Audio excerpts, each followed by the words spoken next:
ಎಲ್ರಿಗೂ ನಮಸ್ಕಾರ. ನಾನು ನಿಮ್ಮ ರಂಜಿತಾ. ಸೇರಿಗೆ ಸವಾಸೇರ್ ಟಕ್ಕರ್ ಕೊಡಲು ನಿಂತ್ರೆ ಎಸ್.ಟಿ. ಸೋಮಶೇಖರ್ಗೆ ಯಾರೂ ಸಮ ಅಲ್ಲ. ನನ್ನ ಕೆಣಕಬೇಡಿ ಸ್ವಾಮಿ.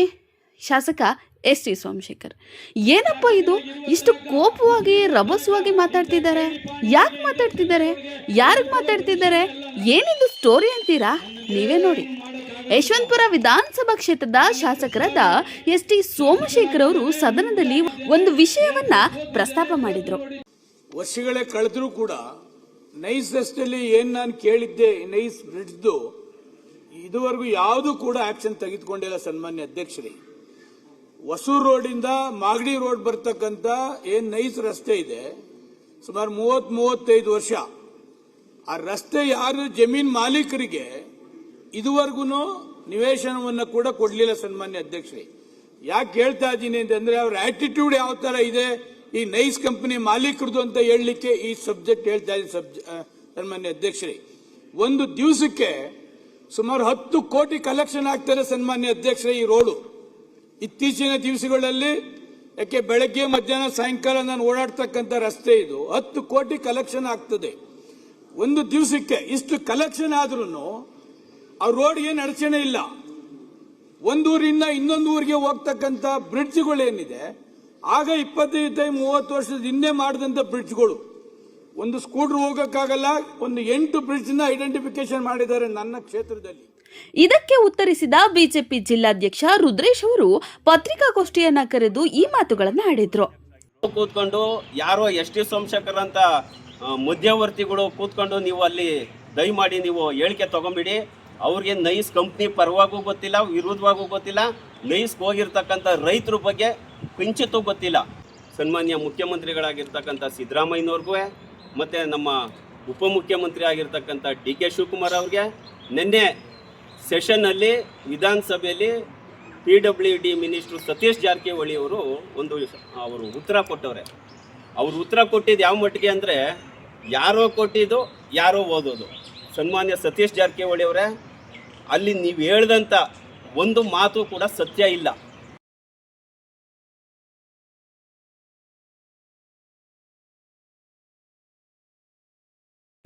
ನಂತರ ಇದಕ್ಕೆ ಉತ್ತರ ಕೊಟ್ಟ ಮಾಜಿ ಸಚಿವರು ಹಾಲಿ ಶಾಸಕರಾದ ಎಸ್.ಟಿ. ಸೋಮಶೇಖರ್ ಅವರ ಮಾತುಗಳು ಇದಾಗಿತ್ತು. ಸುಮಾರು 10 ಕೋಟಿ ಕಲೆಕ್ಷನ್ ಆಗ್ತದೆ ಅಂತ ನಾನು ಹೇಳಿದ್ದೇನೆ. ಅಷ್ಟು ಟ್ರಾಫಿಕ್ ಇದೆ. ನಾನು ರೋಡ್ಗೆ ಡಿಸ್ಪ್ಯೂಟ್ ಮಾಡ್ತಾ ಇಲ್ಲ. ಸಾರ್ವಜನಿಕರು ಓಡಾಡ್ತಕ್ಕಂಥ ರಸ್ತೆ ತಕ್ರಾಲಿಲ್ಲ, ಬ್ರಿಡ್ಜಸ್ ಮಾಡಿಕೊಡಿ. ಯಾಕೆ ಜಮೀನು ಕಳ್ಕೊಂಡಿದ್ದಾರೆ ಅವರಿಗೆ ನಿವೇಶನ ಕೊಡಿ. ಯಾವುದು ಲೇಔಟ್ನ ಮಾಡಬೇಕು ಅಂತಕ್ಕಂಥದ್ದಿದೆ, ನೀವು ಲೇಔಟ್ನ ಮಾಡ್ತಕ್ಕಂಥ ನೆಸೆಸಿಟಿ ಇಲ್ಲ. ನಾನೇನು ಕೇಣಿತಕ್ಕೆ ಹೋಗಿ ಬೂಟ್ ನೆಕ್ತಾ ಇದ್ದೀನ? ಕೇಣಿತಕ್ಕೆ ಹೋಗಿ ಏನಾದ್ರು ಒಂದು ಮನೆ ಬಾಗಿಲಿಗೆ ನೀನು ಎಂಜಿಲ್ ಕಾಸು ಕೊಡು ಅಂತ ಕೇಳ್ತಾ ಇದ್ದೀನ? ಈ ಸೋಮಶೇಖರ್, ಈ ಶಾಸಕ, ಈ ಜನಗಳ ಸೇವೆ ಮಾಡ್ತಕ್ಕಂಥದ್ದು ಯಾವ ಕೇಳಿಯಲ್ಲ. ಅವ್ರ ಅಪ್ಪಂತಕ್ಕೆ ಹೋಗಿ ನನ್ನ ಎಲೆಕ್ಷನ್ಗೆ 5 ರೂಪಾಯಿ ಕೊಡಿ ಅಂತ ಇದುವರೆಗೂ ಕೇಳಲಿಲ್ಲ ರೀ. ಅವನ ಮನೆ ಬಾಗಿಲಿಗೆ ಹೋಗಿ ಅವನ ಎಕ್ಕಡ ನೆಕ್ತಕ್ಕಂಥ ಕೆಲಸನ ಈ ಸೋಮಶೇಖರ್ ಯಾವತ್ತೂ ನಾನು ಮಾಡೋದಿಲ್ಲ. ಇದೇ ಸದನ ಸಮಿತಿ ಮಾಡಿಸಿದ್ದೇನೆ. ನಾನು ಮಂತ್ರಿ ಇದ್ದಂಥ ಸಮಯದಲ್ಲಿ ಇದೇ ಯಡಿಯೂರಪ್ಪನವ್ರನ್ನ ಶೋಭಾ ಕರಂದ್ಲಾಜೆ ಈ ಗೋಣಿಪುರಕ್ಕೆ ಕರ್ಕೊಂಡು ಬಂದಿದ್ದೇನೆ. ಇದೇ ಸಿದ್ದರಾಮಯ್ಯನವ್ರನ್ನ ಈ ಗೋಣಿಪುರಕ್ಕೆ ಕರ್ಕೊಂಡು ಬಂದಿದ್ದೇನೆ. ಇದೇ ಕಾರಜೋಳ ಕ್ಯಾಬಿನೆಟ್ ಉಪಸಮಿತಿ ಮಾಡಿದ್ರು. ಕ್ಯಾಬಿನೆಟ್ ಉಪಸಮಿತಿಯಲ್ಲಿ ಒಂದೇ ಒಂದು ಸಭೆಯನ್ನು ಕೂಡ ಕಾರಜೋಳ ಮಾಡಲಿಲ್ಲ. ಇದೇ C Patil cabinet sub committee ಮಾಡಿದ್ರು. ನನ್ನ ಫೋರ್ಸ್ಗೆ ಒಂದೇ ಒಂದು ಕಮಿಟಿಯನ್ನು ಮಾಡಿದ್ರು. ಆ ಕಮಿಟಿಲಿ ಯಾವುದು ಅಥರೈಸ್ಡ್ ಆಗಲಿಲ್ಲ, ಒಪ್ಪಂದ ಆಗಲಿಲ್ಲ. ಆ ಜಮೀನಿನ ಬಿಡಬೇಕು ಅಂತಕ್ಕಂಥದ್ದನ್ನ ಕ್ಯಾಬಿನೆಟ್ ಸಬ್ ಕಮಿಟಿಯಲ್ಲಿ ಮಾಡಿಸಿದ್ದೇನೆ. ಇವತ್ತು ಯಾರು ಚಿಲ್ಲರೆ ಪಲ್ರೆಗಳೆಲ್ಲ ಕುತ್ಕೊಂಡು ಪ್ರೆಸ್ ಮೀಟ್ ಮಾಡ್ತಾರೆ. ಹೇಳಿ, ಯಾರು ಹೇಳ್ಬೇಕು? ಕೇಳಿ ಹೇಳ್ಬೇಕು. ಈ ರಸ್ತೆಯಲ್ಲಿ ನಾನು ಹೇಳಿದ್ದೀನಿ 10 ಕೋಟಿ ಆಗ್ತದೆ ಅಂತ. 10 ಕೋಟಿ ವಸೂಲಾಗುದಿಲ್ಲ. ಇಷ್ಟು ಕೋಟಿ ವಸೂಲು ಆಗ್ತದೆ ಅಂತ ಹೇಳ್ಬೇಕು. ಯಾಕೆ 25-30 ವರ್ಷದಿಂದ ಆ ಬಡವರಿಗೆ ಜಮೀನು ಕಳ್ಕೊಂಡಿದ್ದಂತೆ ಅವ್ರಿಗೆ ಯಾಕೆ ನಿವೇಶನ ಕೊಡ್ಲಿಲ್ಲ ಅಂತ ಹೇಳ್ಬೇಕು. ಈಗ 1600 ಎಕರೆ ಏನಾಗಿದೆ, 1,60,00,000 ಕೊಡಬೇಕು, ಒಂದು 40-60 ನಿವೇಶನ ಕೊಡಬೇಕು ಅಂತಕ್ಕಂಥದ್ದನ್ನ ಏನ್ ಸದನ ಸಮಿತಿಯಲ್ಲಿ ಮಾಡಿದ್ದಾರೆ, ಅದನ್ನ ಯಾಕೆ ಇಂಪ್ಲಿಮೆಂಟ್ ಮಾಡಿಲ್ಲ ಅಂತ ಇವ್ನು ಹೇಳ್ಬೇಕ್ರಿ. ಕೇಣಿ ವಾರಸ್ದಾರ್ ಯಾರಿದ್ದಾರೆ, ಏನು ಅಥರೈಸರ್ ಮಾಡ್ಕೊಂಡಿದ್ದಾರ ಕೇಣಿ ವಾರಸ್ದಾರ್ ಅಂತೇಳಿ? ಚಿಲ್ಲರೆಗಳು ಕೇಣಿ ಋಣ ಹೇಳ್ಕೊಂಡು ಸಂಪಾದನೆ ಮಾಡಿರ್ಬೋದು. ಈ ಸೋಮಶೇಖರ್ ಆ ತರ ಅನ್ಯಾಯದ ವಿರುದ್ಧ ಯಾವತ್ತೂ ಕೂಡ ಹೋರಾಡ್ತೀನಿ ವಿನ ಇಂಥ ಕೇಣಿ ದೂರಂತ ಬಂದು ನನ್ನನ್ನು ಏನು ಮಾಡ್ಲಿಕ್ಕೆ ಆಗೋದಿಲ್ಲ. ನಾನು ಹೇಳಿದ್ ನಿಜ, 10 ಕೋಟಿ ಆಗ್ತಾ ಇದೆ, ಗೌರ್ಮೆಂಟ್ ಹೇಳಿದ್ರು ಇದು ಮಾಡ್ತಾ ಇಲ್ಲ. ರಸ್ತೆ ಓಡಾಡ್ತಿದ್ದಾರೆ, 30 ವರ್ಷ ಆದ್ಮೇಲೆ ರಿನ್ಯೂವಲ್ ಮಾಡಬೇಡಿ, ಅದನ್ನ ಕ್ಯಾನ್ಸಲ್ ಮಾಡ್ತಕ್ಕಂಥದ್ದು ಮಾಡಿದ್ರೆ ಆ ಕೇಳಿ ನಿಮ್ಮ ಲೆಕ್ಕಕ್ಕೆ ಒಂದು ಬರ್ತಾನೆ ಅಂತಕ್ಕಂಥದ್ದು ಹೇಳುತ್ತೆ ನಿಜ. ಇನ್ಯಾವುದು ಕೂಡ ನಾನೇನು ನೆಸೆಸಿಟಿ ಏನಿಲ್ಲ. ಕೇಳಿ ತಕ್ಕೋಗಿ ಇದು 6ನೇ ಎಲೆಕ್ಷನ್ ನಂದು ಹೇಳಿ ಇವತ್ತು ಓಪನ್ ಚಾಲೆಂಜ್ ಮಾಡ್ತೀನಿ. ಕೆಲವರು ಅಯೋಗ್ಯರು ನನ್ನ ಹತ್ರ 25 ಲಕ್ಷ ತಗೊಂಡು ನೀನು ಸಹಾಯ ಮಾಡ್ತೀನಿ ಅಂತ ನನ್ನ ಹತ್ರ 25 ಲಕ್ಷ ತಗೊಂಡರೆ ವಿನ ಯಾವ್ದು ಇಂಥ ಕೇಣಿ ಎಂಟೈರ್ ಕಾನ್ಸ್ಟಿಟ್ಯೂನ್ಸಿಲಿ ಯಾವುದೇ ಡೆವಲಪರ್ ಆಗಲಿ ಯಾವ ಕೇಣಿ ಆಗಲಿ 5 ರೂಪಾಯಿ ಕೊಡ್ರಿ ನನ್ನ ಎಲೆಕ್ಷನ್ಗೆ ಅಂತೇಳಿ ಯಾವನಾರ ಒಬ್ಬ ಹೇಳಿ. ಇವತ್ತು ಈ ಸುಂದರ ಸಂದರ್ಭದಲ್ಲಿ ಪ್ರಸ್ತಾಪ ಮಾಡಬೇಕಾದಂತ ನೆಸೆಸಿಟಿ ಇಲ್ಲ. ಕೇಣಿ ಪರವಾಗಿ ನಾನು ವಾದ ಮಾಡಲಿಲ್ಲ. ಇದೇ ನಮ್ಮ ರಾಜು ನಿಂತವನೇ, ರಾಜುನು ಇವನು ಡಿಕೆ ಬಾಯಿಗೆ ಬಂದಂಗೆ 3-4 ಸಂಧೆ ಮಾಡ್ತಿದ್ರು. ಇದೇ ಲಕ್ಷ್ಮೀ ಯಾದವ್ ಬೆಳಗಾವಿಗೆ ಬಂದಿದ್ರು, ನೈಸ್ ಬಗ್ಗೆ ಮಾತಾಡಿ ಅಂತೇಳಿ. ನೈಸ್ ಬಗ್ಗೆ ನಾನು ಇವತ್ತು 108 ಜನ ವಿಶ್ ಮಾಡಿದ್ದಾರೆ, ನೀನ್ ಮಾಡೋದು ಕರೆಕ್ಟ್ ಇದೆ ಅಂತೇಳಿ. ಯಾರ ಹೆಸರಿಗೆ ನೈಸ್ ಅಂತ ಹೊಂದಾಣಿಕೆ ಆಗಿದೆ? ಸೋಮಶೇಖರ್ ನೈಸ್ ಅಂತ ಹೊಂದಾಣಿಕೆ ಆಗಿದೆ ಅಂದ್ರೆ ನೈಸ್ ಋಣ ಯಾವನಾರ ತಿಂದಿದ್ದೇನೆ ನಾನು? ನೈಸ್ ಹೊಡೆದ ಯಾವನಾರ ಒಂದು ಕಾಫಿ ಕುಡ್ದಿದ್ದೀನ? ಇಲ್ಲ ನಿಮ್ ಟೇಬಲ್ ನಲ್ಲಿ ಎಲ್ಲ ನೈಸ್ ನಾನು ಉಳಿಸ್ಕೊಡ್ತೀನಿ, ನೀವೇನಾರ ನನಗೆ ದುಡ್ಡು ಕೊಡಿ ಅಂತ ಕೇಳಿದ್ದೀನ? ಅವತ್ತು ಹೋರಾಟ ಮಾಡ್ತಾ ಇದ್ದೀನಿ, ಇವತ್ತು ಹೋರಾಟ ಮಾಡ್ತಾ ಇದ್ದೀನಿ. ಈ ನೈಸ್ ಹೋರಾಟ ಮಾಡೋರಿಗೆ ಸಪೋರ್ಟ್ ಮಾಡಿದ್ದೀನಿ. ಯಾವತ್ತು ನೈಸ್ ಕೇಣಿ ಅಂತವರಿಗೆ, ನಮ್ಮ ರೈತರ ವಿರುದ್ಧ ಯಾವತ್ತು ಕೇಣಿಗೆ ಸಪೋರ್ಟ್ ಮಾಡಿದಂತ ನಿದರ್ಶನ ಒಂದೇ ಒಂದು ಇಲ್ಲ. ನಾನು ಹೇಳುತ್ತೆ ವೇದವಾಕ್ಯ ಕಾಂಗ್ರೆಸ್ ಅಲ್ಲಿ ಇವತ್ತು, ನಾನು ಕಾಂಗ್ರೆಸ್ ಅಲ್ಲಿ ಇಲ್ಲ, ಆದ್ರೂ ನನ್ನ ವೇದವಾಕ್ಯ ಇವತ್ತಿಂದಲ್ಲ ಅವತ್ತಿಂದನೂ ಆ ಡಿಗ್ನಿಟಿಯ ಈ ಯಶವಂತಪುರ ಕ್ಷೇತ್ರದಲ್ಲಿ ಉಳಿಸ್ಕೊಂಡು ಬಂದಿದ್ದೇನೆ. ನೀನಂಗೆ ಕೇಳಿ ಮನೆ ಬಾಗಿಲಿಗೆ ಹೋಗಿ ಭಿಕ್ಷೆ ತಂದನ ಮಗ ನಾನಲ್ಲ. ಯಶವಂತಪುರ ಕ್ಷೇತ್ರದಲ್ಲಿ ಭಿಕ್ಷೆ ಎತ್ತಿ ರಾಜಕಾರಣ ಮಾಡೋದನ್ನಲ್ಲ. ಮಾತನಾಡುವಾಗ ನಾಲ್ಗೆ ಬಿಗಿ ಹಿಡಿದು ಮಾತನಾಡಬೇಕಾಗ್ತದೆ.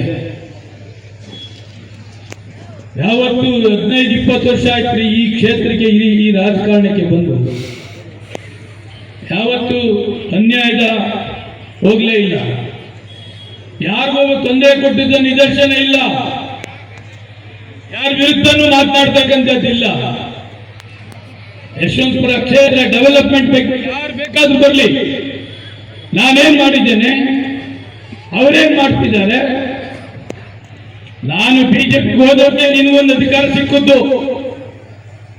ನಾನು ಬಿಜೆಪಿಗೆ ಹೋಗ್ತಾರೆ ಯಡಿಯೂರಪ್ಪನವ್ರು ಚೀಫ್ ಮಿನಿಸ್ಟರ್ ಆಯ್ತಿದ್ರ ಇವನ ಚೇರ್ಮನ್ ಆಯ್ತಿದ್ನ ಗುಟ್ಟಿದ್ರು ಸರ್ ಆಯ್ತಿದ್ರೆ ಯೋಗ್ಯತೆಗೆ ಬೆಂಕಿ ಹಾಕ. ಮಾತನಾಡುವಾಗ ನನ್ನ ಬಗ್ಗೆ ಮಾತನಾಡುವಾಗ ಹುಷಾರಾಗಿರ್ಬೇಕು. ನನಗೂ ಗೊತ್ತಿದೆ ಎಲ್ಲನೂ ರಾಜಕಾರಣ. ಈ ಶುಭ ಸಂದರ್ಭದಲ್ಲಿ ಮಾತನಾಡಬಾರ್ದಂತಕ್ಕಂಥದ್ದು ಇತ್ತು ನಂದೆ. ಆದ್ರೆ ಇದೇ ಸಬ್ಜೆಕ್ಟ್ ನಾನು ಕೇಳಿ ಬಗ್ಗೆ ತಗೊಂಡಿದ್ದ ಸಬ್ಜೆಕ್ಟ್. ಇವತ್ತು ಪ್ರಮಾಣವಾಗಿ ಹೇಳ್ತೇನೆ, ಯಾವತ್ತು ಕೇಣಿಗೆ ನಾನು ಸಹಾಯವನ್ನು ಈ ವಿಷಯದಲ್ಲಿ ಒಂದು ಮಾಡಲಿಲ್ಲ. ಯಾವತ್ತು ರೈತರಿಗೆ ನಾನು ಅನ್ಯಾಯ ಮಾಡಲಿಲ್ಲ. ಅವತ್ತು ಮಾಡ್ತಾ ಇದ್ದೇನೆ, ಇವತ್ತು ಹೋರಾಟ ಮಾಡ್ತಾ ಇದ್ದೇನೆ. ಮುಖ್ಯಮಂತ್ರಿ ಸಿದ್ದರಾಮಯ್ಯನವರ ಇದೆಲ್ಲ ತೋರಿಸಿ ನೀವು ಯಾವ ಕಾರಣಕ್ಕೂ ಸಹಾಯ ಮಾಡಬೇಡಿ ಸರ್, ಇದು ರೈತರಿಗೆ ಅನ್ಯಾಯ ಆಗ್ತಿದೆ, ರೈತರಿಗೆ ಸಾವಿರಾರು ಎಕರೆ ಲೂಟ್ ಮಾಡ್ತಿದ್ದಾನೆ, ಅದನ್ನ ಬ್ಯಾಡಿ ಅಂತಕ್ಕಂಥದ್ದನ್ನ ಹೇಳಿದ್ದೇನೆ. ಇದೇ ಯಡಿಯೂರಪ್ಪನವರು ಇದೇ ಶೋಭಾ ಇಬ್ಬರಿಗೂ ಹೇಳಿದ್ದೇನೆ. ಇದೇ ಯಡಿಯೂರಪ್ಪನವರು ಈಕೆ ಗೋಣಿಪುರ್ ಬಂದಾದ್ಮೇಲೆ ಹೇಳಿದ್ರೆ ಹೌದು ಸೋಮಶೇಖರ್ ನೀನು ಹೇಳಿದ್ದು ನಿಜ, ಅನ್ಯಾಯ ಆಗಿದೆ ರೈತರಿಗೆ ಅಂತಕ್ಕಂಥದ್ದನ್ನು ಒಪ್ಕೊಂಡಿದ್ದಾರೆ.